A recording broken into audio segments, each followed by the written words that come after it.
How much cash flow is good for a rental property? Now guys, by the end of this video, you're gonna know the step-by-step process that I follow, in fact, live and die by, so that when I invest in rentals, they're gonna be cash flowing like crazy, and that I'm not gonna make those scary mistakes that most investors do that cause them to lose their rentals and go bankrupt. So stick with me, because I'm gonna break this down step by step for you.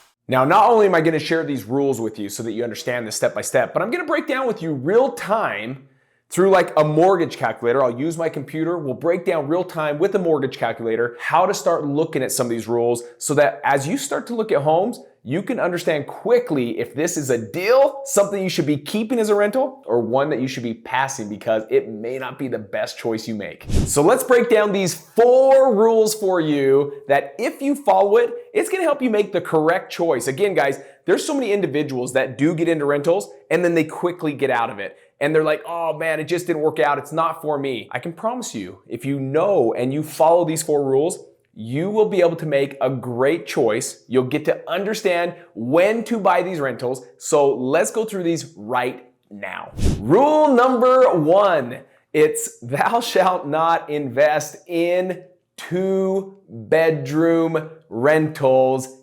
ever. Now, you might be hearing this thinking, wait a second, you're telling me if I find a great deal, I get this for an awesome deal, an awesome price, you're telling me don't invest in rentals that have 2 bedrooms or less? That is exactly what I'm telling you guys. Now you might be thinking, well, what about the big old apartment owners? What about the people that own all these massive apartments? It's okay. They're spreading out the risk. So let me break it down. If you're gonna be buying a single family rental, why would you not want to invest in a 2-bedroom single family unit? First and foremost, guys, what this does is I want you to understand that having 2 bedroom or less, yes, you might have people that say, okay, I want this.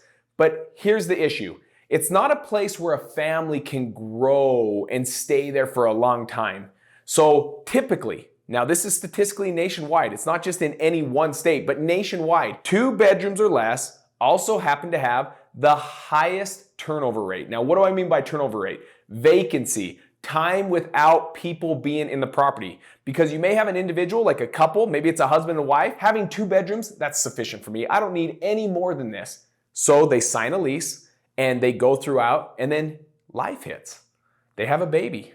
And now they're thinking, oh my goodness, we want another kid. And then they have 2 kids. And pretty soon they're like, this, even though we love the area, we can't live here anymore. There's not enough space. And that is one of the biggest problems right now when you invest in 2-bedroom units. So make this a must that you do not do this. Now, to go along with that vacancy we talked about, right? So in the time between, so someone says, you know what, I can't rent here anymore. This is not gonna work for me. So now they are like, nah, the lease is up. I'm gonna go somewhere else. That time that it sits on the market, that's what we call vacancy. That's where no one is paying the bills for you. So who's paying for the bills?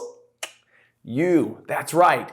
And any investor knows this, like investing 101. The individuals that make the most money when they invest in rentals are the ones that have the tenants there the longest periods of time, not going with any vacancy, the shortest periods of vacancy time, and the ones that invest in properties that have more than 2 bedrooms so that you have space for couples to grow into families and don't have to change where they live. They can still stay there because there's enough room in that rental that you selected.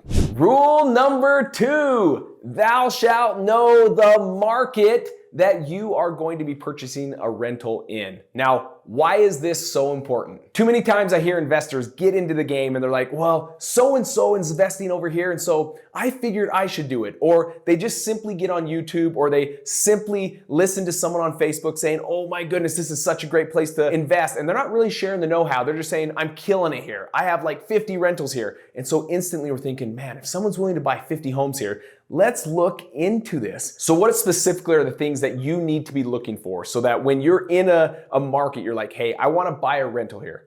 What are the specific things that you need to be watching out for so that you can understand whether you should buy a rental in this market or pass? The first thing, knowing what rents are going for. This is crucial. So whenever you're looking, I want you to just go on, just Google what are rents going for in this city, this town, this zip code? And you'll see a bunch of different websites pop up that you can go into any one of them and just find out. Now, Craigslist is a simple one, guys, that you can go in there and just go into your city and just type in different cities or different zip codes, and you'll see homes for rent in there. Click on it, see what people are asking for. What's the average there? What are they? Are they 2-bedroom? Are they 3-bedroom? So if you're saying, I'm looking at a home that's a 5-bedroom, look in Craigslist and find out all the 5-bedroom homes, get an average what they're renting for, so you begin to understand how much is someone willing to pay if you have a home in this certain zip code or in this certain city. The next thing to know is know the turnover rate. We talked about that, right? With the 2 bedrooms, that vacancy. You need to know that. Understand, what does vacancy look like? Now, the best thing to do, guys, is sometimes you won't be able to find this easily on websites. Sometimes it's not up to date or current. So the people that know this the best are 2 individuals. First and foremost, you can definitely call like a real estate agent. And some realtors are very, very savvy at this stuff. They help negotiate those deals and negotiate putting people in there. The second one, which is really my preferred way of doing it, is calling local property management companies. Now, guys, you'll see those again. You'll see those on Craigslist. You'll see that they post the rentals that they're managing. They'll post in lieu of the owner on Craigslist that this home is up for rent, right? Call those property managers. You'll see it. It'll be some kind of company name, LLC. Call them, talk to them, say, hey, I'm looking to buy in rentals in this area. What do rents go for? In fact, I might even be interviewing a property manager, and I'd love to see what you know about this area and see if I feel comfortable moving forward with you to manage my property. And in doing so, they're gonna do everything they can to earn your respect and hopefully earn your trust, so that if you happen to buy a rental in this area, you're gonna go with them to manage the property. Knowing what these rents are going for, it's crucial. Knowing what the vacancy or the turnover rate is, they're gonna know this because they're in the trenches every single day. They know how many of their current properties that they manage, how often does a tenant move out. You wanna know that so you can prep for that. These are things that start helping you build like a savings account so that you're saving a portion of your cash flow to cover those vacancies. The last thing you need to understand when it comes to like what are the things that you need to look for and what you need to study up before you get into a market is you need to understand if you're gonna be managing this yourself, this property, or if you're gonna be using a property manager. Now, guys, I would highly recommend, regardless of what that answer is, that you always, always, always do your numbers as if a property manager is going to be managing for you. So a good thing to rule, like a good rule of thumb, is 10% of rents. If a property rents for $1,000, typically a good property manager, they're gonna charge you about $100 per month for them to manage it, collect rents, make sure they're paying the bills on time. If they don't, it's them that's giving them like a 30-day or vacate and making sure they understand the rules between tenants and landlords. They make sure they do it right, because those are things that you can make a mistake easily and get caught up in a lawsuit. And most times the tenant wins, unfortunately. So prepare when you do your numbers and you're seeing if this property cash flow, understand that that cost should be calculated regardless if you're gonna do it. Because even if you're gonna manage your own property, maybe there's a future date where you're like, I now have 2 rentals, 3 rentals, 4 rentals. This is now turned into a business. I don't have time to manage 4 rentals. Well, hopefully you have prepared along the way to, if you had to turn it over to a property manager, that you still have enough cash flow. You still have enough money over and above the mortgage payment where you can still pay for that property manager and still have money left over that you can take home each and every month. Rule number 3. Guys, this one's crucial. I have a sad story to share about this one, and that is, thou shalt only invest in markets where homes appreciate. Now, what do I mean by that? Okay, for example, everyone has this hot button about the Midwest and investing in the Midwest. You can buy homes for super cheap and they have stable rents and they have this and they have that. Guys, let me tell you by personal experience. I decided to jump on this bandwagon. Everyone was talking about how cool it is in the Midwest to go invest. So I bought 2 rentals in Indiana, okay? Now, this is something that I was following the bandwagon. I didn't do much research. I was going against my own rules. Now, notice that I'm able to give you these rules and these commandments or these regulations to live by. It's because I made a ton of mistakes when I bought my first rentals, and I don't want you guys to make those mistakes. When it comes to this hype about Midwest and buying homes for $20,000, $30,000, $50,000, $60,000, and they're stable rents, let me tell you what is really hard about it. Indiana, for example, is a market that you won't see much appreciation. So hear me out. The markets that I only invest in have to have appreciation, meaning these homes have to be worth more money every single year. And you can look at this through just Google research. You want to be in markets that appreciate. You don't want to be in markets that stay the same a year from now, 2 years from now, 3 years from now, meaning you buy a home for $50,000 and the next year maybe it's worth $50,500 or $51,000. That's not going to help you out. Now, why? Because in a market like Utah, where most of my rentals are, I love it because you get incredible rents, but more importantly, you get this high appreciation. So if you buy a home at $150,000, and let's say for numbers, it rents for $1,700. Those are already great numbers, first and foremost. But second of all, what's cool about this is not only are you having your tenant pay down your mortgage, and so every time they make a payment, you owe less and less on your home. That's one of the perks. The other perk, which is called like phantom cash or phantom income, and that is also every single year, your home is worth more money than you purchased it the year prior. Now in Indiana, this market that I was in, it didn't have this, guys. Here's the scary mistake I had. I bought this home, yes, although cheap, for $50,000 and rents were right around $550. In my mind, I was thinking, man, this is great. I can actually buy this cash. And I did that. I bought it cash. Now, here is the sad truth. These tenants were not staying long term.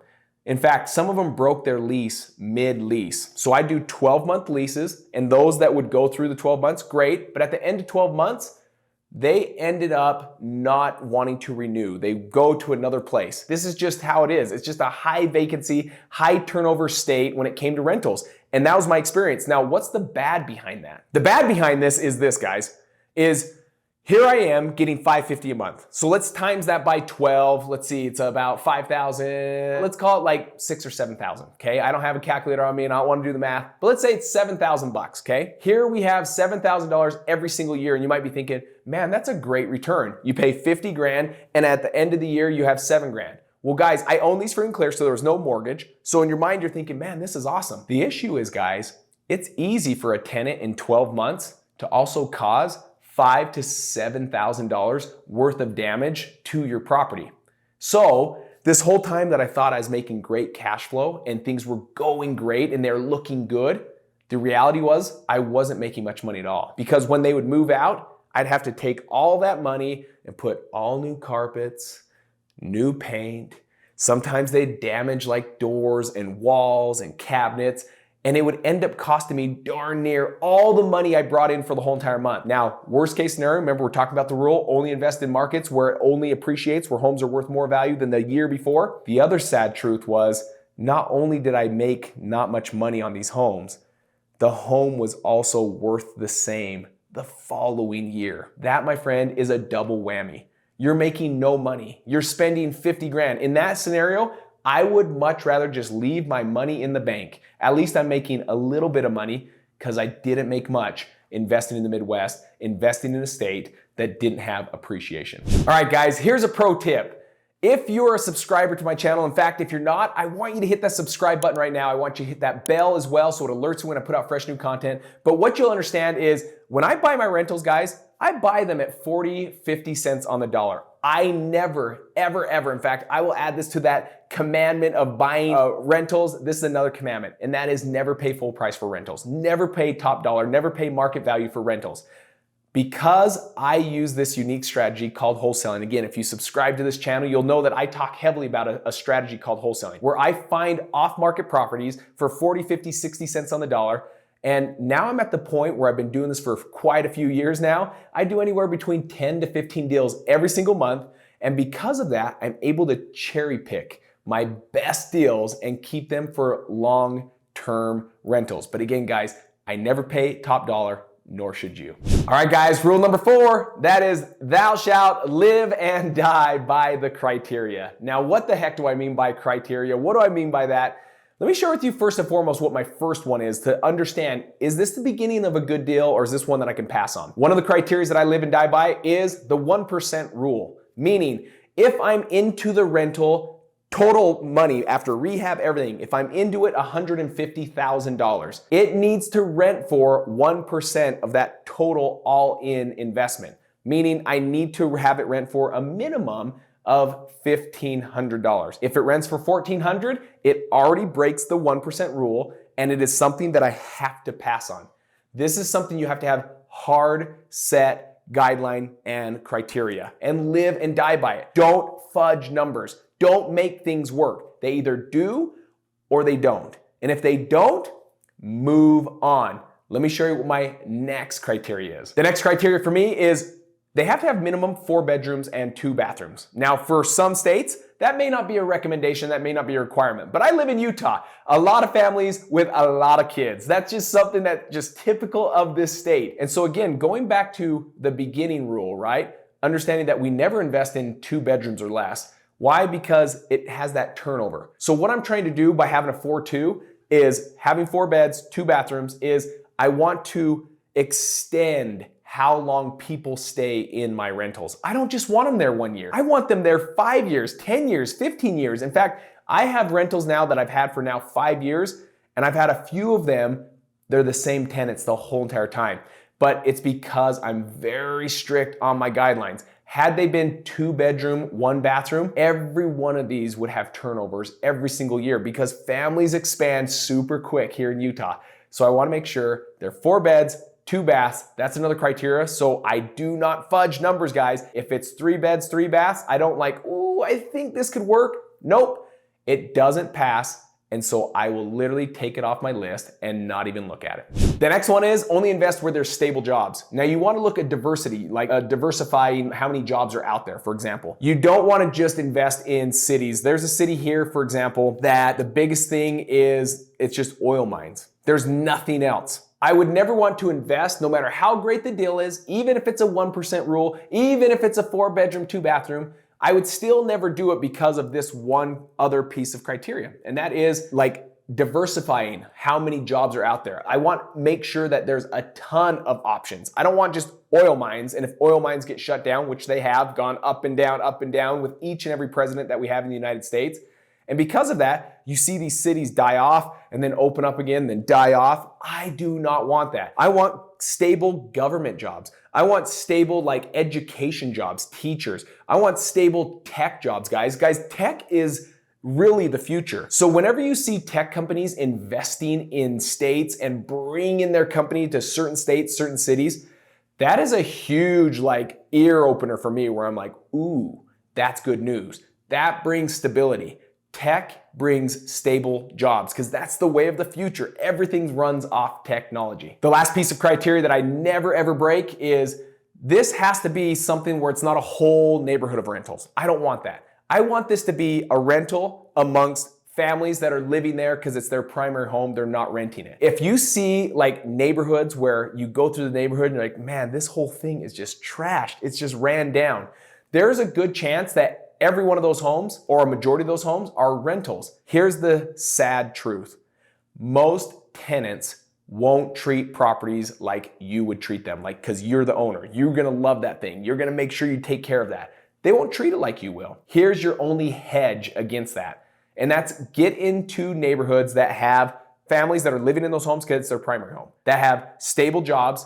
They own the home, they're not renting the home, because homeowners is the best way to know if people will take care of their property. Usually, not all the time, usually when you own a home, you also have the pride, you also have the time and take the time to make sure that your property looks well, that you manage it well, that you take care of it, that you don't have these foregoing like problems and bad roofs and tall 4-foot grass. Does it happen? It can, but you can hedge against that by being amongst owners, homeowners, with occasional rentals throughout there. Because when they see everyone else's yard looking good and everyone looking good, guys, they may go to the same church, they may go like carpool to the work together or ride the bus together. They don't want to be the person who are like, that's the guy that has a crappy yard. That's the guy that never takes care of the yard. So your tenants are more likely to take care of the property, make sure it looks good, so that your investment lasts for a long time. Now guys, down below, I've included a link to my 30 days to get your first wholesale deal. This is where I share with you that blueprint that I'm talking about of